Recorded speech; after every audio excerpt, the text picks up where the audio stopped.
Sa punto na to, dito nadurog ang puso ko.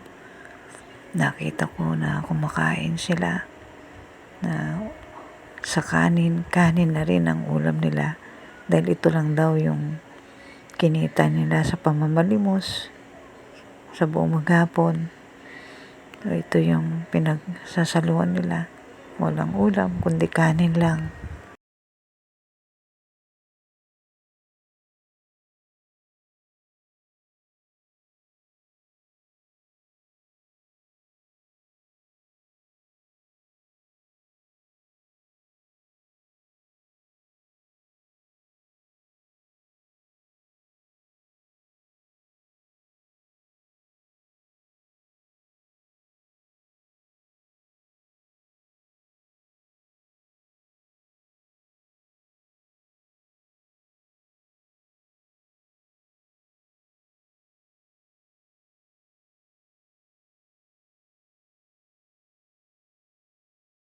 Matanda.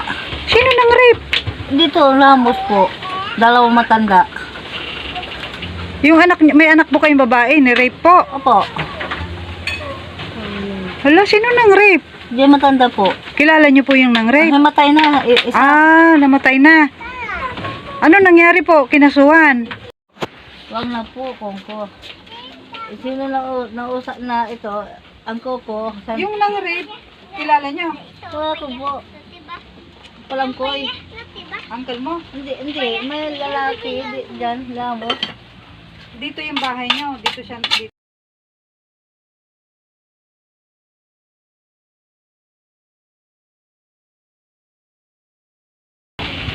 Tagal na po eh. Yun yung sinasabi niyo nagalit sa inyo. Bakit naman nagagalit sa inyo? Oo, kakahiya ka. Kasi sisa. Kinahiya po yung ginagawa niyo. Di sabihin niyo, wala namang, mas nakakahiya kung bababayaan ko yung mga anak ko, wala na kami makain. Mas nakakahiya kung magnakaw kamo ako. Opo, babaga dyan kabalog ko. Mga manakaw na hindi manakaw na mahingi. Sino may video mo? Ganito pong sabihin niyo, hindi ko makakahiya. Ang nakakahiya yung magnanakaw. Wala na kami makain. Ito lang kami nasip. Wala namang gustong tumulong sa amin. Di ba, sinong kikilos, di ako kamo. Oo.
Siya na kayo dyan kung walang sound. Tinanggal ko yung sound kasi maingay, may radyo, kaya baka makopyright tayo mga kaprobinsya.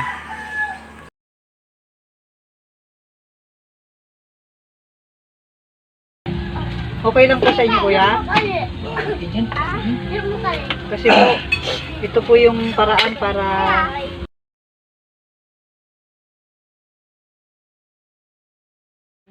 ayan, yung bahay. Walang ilaw, no?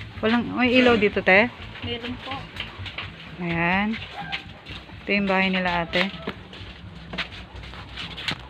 Ayun. Ito yung higaan nila, ate. Diyan kami. Dito kayo. Ano, ba't parang babagsak na yung anong higaan? Oo.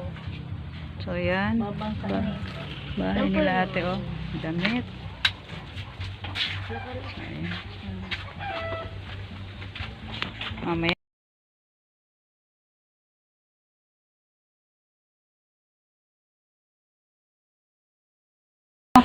So hayaan mo tuti, basta wag ka lang susuko, laban lang.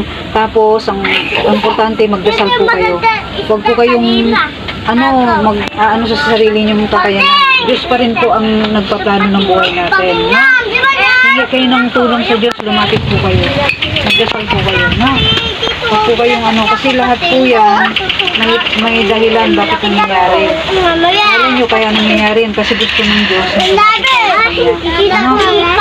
Manalangin tayo, magdasal.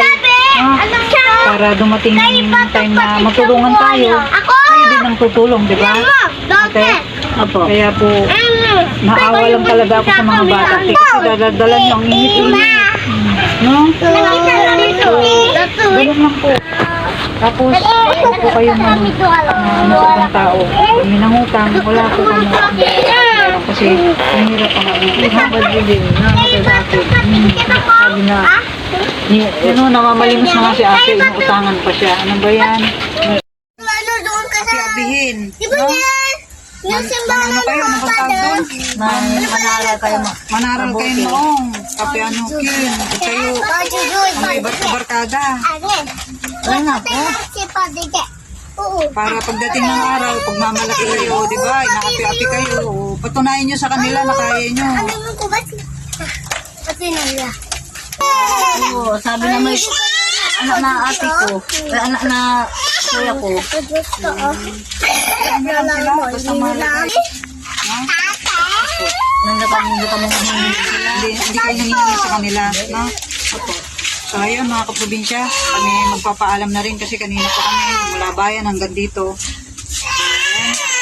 Okay na kami.